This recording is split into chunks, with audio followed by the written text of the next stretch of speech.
जिठानी का ससुराल। अपूर्वा का एक सुखी परिवार था। 2 बेटे थे, दोनों की शादी हो चुकी थी और सभी अपनी अपनी घर गृहस्थी संभाल रहे थे।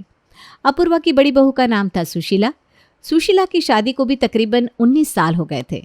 19 साल की सफल शादीशुदा जिंदगी में सुशीला के 2 बच्चे थे और दोनों ही कॉलेज में पढ़ा करते थे।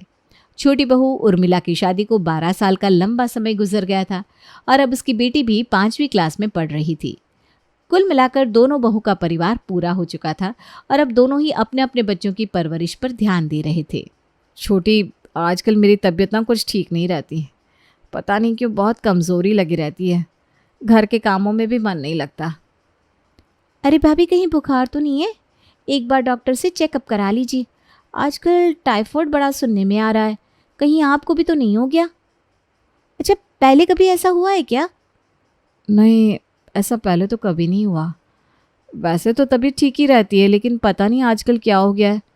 मैं भी ना आजकल करके टालती जा रही हूँ, लेकिन प्रॉब्लम तो ख़त्म होने का नाम ही नहीं ले रही। जैसे जैसे दिन गुजर रहे हैं ऐसा लग रहा है जैसे शरीर की ताकत ही ख़त्म होती जा रही है। अरे भाभी, तो फिर आप लापरवाही क्यों कर रहे हैं? जल्दी से डॉक्टर को दिखाइए, कहीं कोई और परेशानी ना हो। आजकल कुछ पता नहीं है, बीमारियां बढ़ने में ना समय नहीं लगता। देवरानी की बातें सुनकर अब जिठानी को भी चिंता होने लगी थी, इसलिए अगले ही दिन वो जाकर डॉक्टर के पास अपने सारे टेस्ट करवाती है। सुशीला जी, कितनी उम्र होगी आपकी? यही लगभग 42 साल। अरे तो 42 साल की उम्र में आप ये छोटी सी बात समझ नहीं पाई? मैं कुछ समझ नहीं पा रही हूँ, आप क्या कह रही हैं? कोई बहुत बड़ी समस्या है क्या? अब आपकी उम्र में तो ये समस्या ही है। आप प्रेग्नेंट है और आपको 3 महीने की प्रेगनेंसी है। मैं तो ये सोचकर हैरान हूँ कि 3 महीने की प्रेगनेंसी हो गई और आपको पता भी नहीं चला। अरे आप 2 बच्चों की माँ हैं, ऐसे कैसे इग्नोर कर सकती हैं? हैं? क्या बात कर रही हैं आप? प्रेगनेंसी और इस उम्र में? नहीं नहीं नहीं, ऐसा नहीं हो सकता।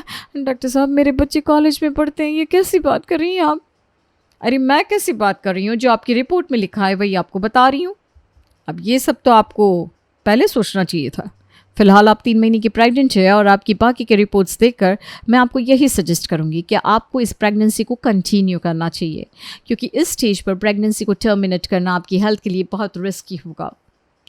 डॉक्टर की बात सुनकर सुशीला के पैरों के नीचे से जैसे ज़मीन ही खिसक गई थी। वो सपने में भी नहीं सोच सकती थी कि 42 साल की उम्र में ऐसे अचानक वो प्रेग्नेंट भी हो सकती है। और बात सिर्फ उम्र की नहीं थी, असल बात तो ये थी कि उसके दोनों बच्चे कॉलेज में पहुंच गए थे। अब ये प्रेगनेंसी और बच्चे करने के बारे में तो वो सोच भी नहीं सकती थी। ये प्रेगनेंसी सिर्फ उसके लिए नहीं बल्कि उसके दोनों बच्चों के लिए भी बहुत बड़ी शर्मिंदगी का कारण बन सकती थी। लेकिन डॉक्टर की चेतावनी के बाद अब तो जैसे सुशीला का दिमाग काम ही नहीं कर रहा था। आखिर वो करे तो क्या करे। घर पहुंचकर, अरे भाभी, आ गई? आप दिखा लिया डॉक्टर को? क्या बताया डॉक्टर ने? कोई गंभीर समस्या तो नहीं है ना? अरे तुझे किस मुंह से बताऊं कि डॉक्टर ने क्या बताया है? क्या हुआ भाभी, ऐसी क्या बात हो गई? आपके चेहरे की तो हवाइयाँ उड़ी हुई हैं। सब ठीक तो है ना? मुझे ना बहुत घबराहट हो रही है, जल्दी बताओ ना क्या हुआ। अरे छोटी, छोड़ना, तो ना पूछे तो अच्छा है। मेरा तो दिमाग ही काम नहीं कर रहा। ये सब क्या हो गया, कैसे हो गया, कुछ समझ में ही नहीं आ रहा। अरे मैंने सपने में भी नहीं सोचा था कि ऐसा कुछ हो जाएगा। मुझे पता होता तो मैं पहले ही चेकअप करवा लेती। भाभी, गोल गोल बातें करके आप मुझे और भी ज़्यादा कंफ्यूज कर रही हैं। बताइए ना क्या बात है। अब मुझसे भी छुपाएंगी क्या आप? देवरानी की बात सुनकर जेठानी सुशीला की आंखों में आंसू आ जाते हैं। अब मैं तुझे क्या बताऊँ छोटी, मैंने तुझे बताया था ना, मुझे कई दिन से कमज़ोरी लग रही है, किसी काम में मन नहीं लगता, खाने पीने की इच्छा नहीं होती। हाँ भाभी, बताया था। तुझे पता है डॉक्टर कह रही है कि मैं प्रेग्नेंट हूँ, वो भी पूरे 3 महीने बीत चुके हैं। मेरा दिमाग ही काम नहीं कर रहा छोटी, मैं क्या करूँ? अरे ये कैसे हुआ, मुझे कुछ समझ में नहीं आ रहा। क्या बात कर रही हो भाभी? प्रेगनेंसी इस एज में? हाँ छोटी, मैंने भी डॉक्टर से यही कहा। डॉक्टर का तो कहना है कि 42 साल इतनी ज़्यादा उम्र भी नहीं होती कि प्रेगनेंसी ना हो पाए। तो फिर आपने क्या सोचा है भाभी? अब तो जो होना था सो हो गया, अब आगे का सोचिए। अरे क्या बताऊँ, एक तो 3 महीने बीत चुके हैं, इसलिए अबॉर्शन करने की मेरी हिम्मत नहीं है, और दूसरी बात डॉक्टर ने भी अपनी तरफ से मुझे मना ही किया है। समझ में नहीं आ रहा क्या करूँ। मेरे लिए तो आगे कुआं और पीछे खाई वाली बात हो गई। भाभी, कभी कभी इन बातों में हमारी नहीं, ईश्वर की मर्जी चलती है। हो सकता है भगवान को यही मंजूर हो। कोई बात नहीं, इसे भगवान की इच्छा समझकर स्वीकार कर लीजिए। अरे मैं तो स्वीकार कर लूंगी छोटी, लेकिन अश्विन और अनुराग को इस बारे में क्या कहूंगी, कैसे बताऊंगी ये सब। मेरी तो बच्चों से नजर मिलाने की हिम्मत ही नहीं हो रही। आप चिंता न करो भाभी, अनुराग और अश्विन से मैं बात कर लूँगी। लेकिन बेहतर यही होगा कि आप उन्हें ये सब अपने मुंह से बताएं। शायद उन्हें अच्छा नहीं लगेगा अगर ये बात उन्हें कहीं बाहर से पता लगे। बेहतर होगा कि आप और भैया मिलकर शांति से उनके साथ बात करें। अरे छोटी, इतने मॉडर्न माँ बाप भी नहीं है, हम बच्चों के सामने कभी ऐसी कोई बात मुंह से निकाल ही नहीं सकते। अचानक से ये सब सामने आया है तो स्वीकार करना मुश्किल तो होगा ही भाभी। लेकिन आप ना अपने आप को तैयार करिए और सबसे पहले घर वालों को इस बारे में सब कुछ बता दीजिए। डॉक्टर ने जांच की ना, बच्चा सही तो है ना? हाँ छोटी, वैसे तो बच्चा एकदम ठीक है, लेकिन डॉक्टर का कहना है कि बहुत लंबे गैप के बाद बच्चा आया है, तो मुझे थोड़ी ज़्यादा देखभाल और सावधानी की ज़रूरत होगी। और हीमोग्लोबिन भी काफ़ी कम है, इसलिए डाइट का भी ख्याल रखना होगा। अभी तो बेड रेस्ट के लिए भी कहा है। ठीक ही कह रहे हैं डॉक्टर, आपको अपना खास ख्याल रखने की ज़रूरत है। 18 साल बाद प्रेगनेंसी हैंडल करने में दिक्कत तो आएगी ही। अगले ही दिन सुशीला बहुत हिम्मत करके घर में सभी को अपनी प्रेगनेंसी के बारे में बताती है। पूरे परिवार पर जैसे बिजली सी जा गिरी। जैसे ही सास अपूर्वा को पता चलता है कि उसकी बड़ी बहू प्रेग्नेंट है, तो राशन पानी लेकर उसके ऊपर चढ़ाई कर देती है। अरे ये क्या कारनामा करके दिखाया बड़ी बहू तूने, शर्म ना आई तुझे? जब 2 लड़कों के जन्म के बाद मैंने तुझे कहा कि एक और लड़की कर ले, तो तूने क्या जवाब दिया था? नहीं माँ जी, मुझे तो 2 ही बच्चे चाहिए, यही ना? अरे जब तुझे 2 ही बच्चे चाहिए थे, तब ये क्या तमाशा है? और ठीक है, करना ही था तो जवानी में कर लेती। अब जवान जवान बच्चों के सामने पेट लेकर घूमेगी, शर्म नहीं आएगी तुम्हें? माँ जी ऐसे क्यों बात कर रही हैं आप? अरे हम कौन सा तीसरा बच्चा चाहते थे, ये तो बस गलती से हो गया। लो जी, बुढ़ापे में गलती ये करे और भुगते पूरा परिवार। सारे जहां में जग हसाई हो जाएगी। और वो तेरी सहेली रूपा, उसकी लड़की की सगाई है ना 3 महीने के बाद। अब क्या ऐसे पेट लेकर सहेली की बेटी की शादी में जाएगी? मेरी सहेली शांति को पता चल गया ना, तो वो तो पूरे कॉलोनी में इस बात के पर्चे छपवा देगी। और कहीं आने जाने लायक छोड़ा नहीं तूने हमें। किसी के सामने नजर मिलाकर बात तक नहीं कर सकते। बताओ किस किस को समझाते फिरेंगे कि हमारी बहू को आधी उम्र बीतने के बाद जवानी सूझ रही है। अपूर्वा जब तक मन में आता है बहू और बेटे को जमकर बातें सुनाती है और उसके बाद अपना माथा पीटते हुए कमरे की ओर निकल जाती है। मैंने कहा था ना छोटी, कोई भी मेरी परेशानी को नहीं समझेगा। माँ जी को यही लग रहा है कि ये सब मैंने जानबूझकर किया है। पता नहीं मेरे होने वाले बच्चे को कोई अपनाएगा भी या नहीं, या फिर वो बेचारा जीवन भर सबकी नफरत का कारण ही बनेगा। छोड़ो ना ये सब, आप ऐसा करो, अब थोड़ा आराम कर लो, मैं कुछ खाने के लिए बनाती हूँ। ऐसी हालत में ज़्यादा टेंशन लेना ठीक नहीं होता। जेठानी को आराम के लिए बोलकर देवरानी रसोई में कुछ नाश्ता बनाने के लिए चली जाती है। वैसे तो सुशीला की देवरानी वास्तव में बहुत ही अच्छी और मिलनसार थी, लेकिन अचानक जेठानी के बेड रेस्ट पर आ जाने के कारण देवरानी को बहुत ज़्यादा काम करना पड़ रहा था। जेठ, जेठानी, सास, ससुर और घर में 4 बच्चे, कुल मिलाकर घर में इतना काम हो गया था कि बेचारी पूरा पूरा दिन काम में लगी रहती। उसके अलावा जेठानी की देखभाल करने की जिम्मेदारी भी उसी के ऊपर थी। वो नहीं चाहती थी कि ऐसे समय में वो जेठानी को इस बात का एहसास कराए कि बाकी लोगों की तरह उसे भी सुशीला की प्रेगनेंसी से कोई परेशानी है।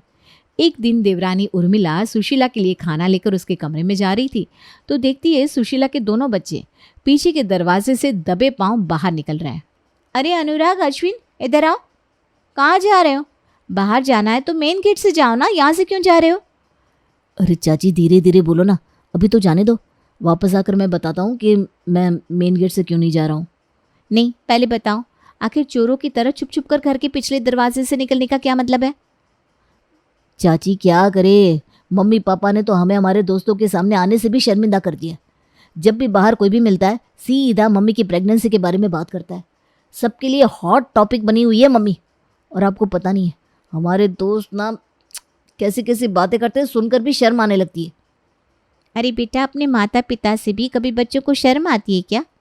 और भैया भाभी मैरिड कपल है, बच्चे के आने या ना आने का डिसीजन तो वही लेंगे ना। कल को तुम्हारी शादी होगी तो अपने बच्चों के लिए भी ऐसा ही सोचोगे क्या? चाची, घर में बैठकर बातें करना बहुत आसान होता है, बाहर निकलकर दुनिया को फेस करना उतना ही मुश्किल। हमें ही पता है कि हमारे ऊपर क्या बीत रही है।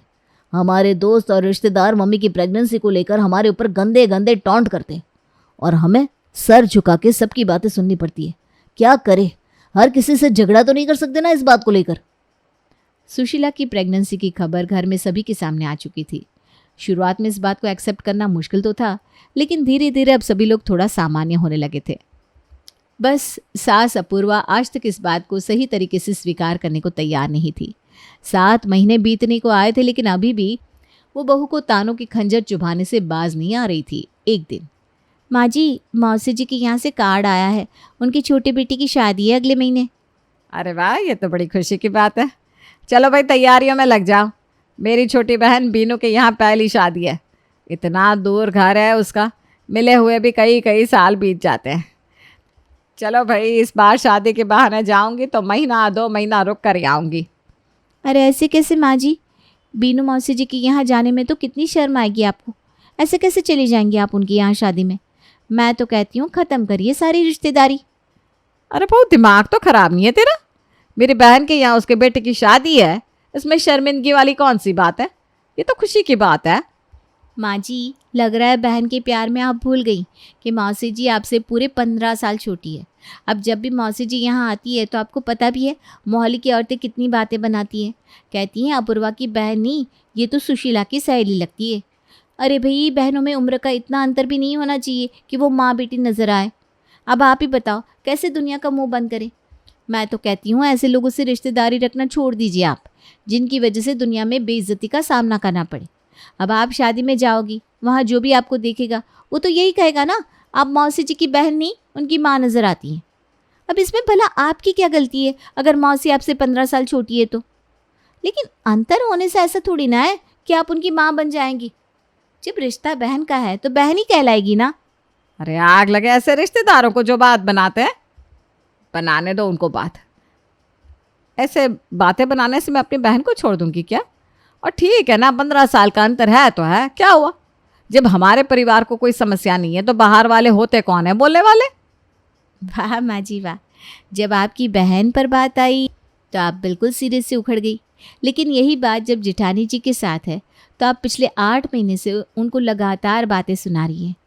अरे अगर आपकी बहन 15 साल छोटी है, उसे आप स्वीकार कर सकती हैं, तो फिर भाभी के बच्चे के लिए आपने इतना आंधी तूफान क्यों मचा रखा है? माँ जी, जो हुआ उसको खींचने से क्या होगा? होने वाला बच्चा भी तो इस परिवार का ही अंश होगा ना। समझदारी तो इसी में है कि हम सब खुशी खुशी स्वीकार करें और उसके आने की तैयारी करें। हाँ बहू, बात तो तेरी ठीक ही है।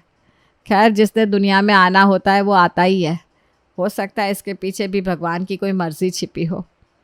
उर्मिला की बात सुनने के बाद अपूर्वा ने बड़ी बहू के बच्चे को स्वीकार कर लिया था, लेकिन अनुराग और अश्विन अभी भी माँ से कुछ कटे कटे से रहते थे। 8 महीने गुजरने के बाद एक दिन अचानक ही सुशीला को दर्द शुरू हो जाता है और उसे आनन फानन में अस्पताल ले जाया जाता है, जहाँ वो एक प्यारी सी बच्ची को जन्म देती है। माँ की तबीयत खराब देखकर अनुराग और अश्विन, जो पिछले कई महीनों से माँ से दूर दूर रहते थे, दौड़ते हुए अस्पताल पहुँच जाते हैं। अस्पताल से घर आकर, अनुराग, अश्विन, बेटा होने को तो कोई नहीं टाल सकता। गुड़िया को हमारे घर आना था तो वो आ ही गई, लेकिन तुम्हारी मम्मी ने कुछ सोचा है जिससे कि तुम दोनों की नाराज़गी भी दूर हो जाएगी। मेरी एक दूर के रिश्ते की बहन है जिसे एक भी बच्चा नहीं है। वो बेचारी बरसों से बच्चों के लिए तरस रही है। हमने सोचा है कि गुड़िया को उन्हें दे देते हैं। 1 सप्ताह के बाद वो लोग आएंगे और गुड़िया को यहाँ से ले जाएंगी। तुम दोनों की शर्मिंदगी की वजह ख़त्म हो जाएगी और रोशनी की गोद भी भर जाएगी।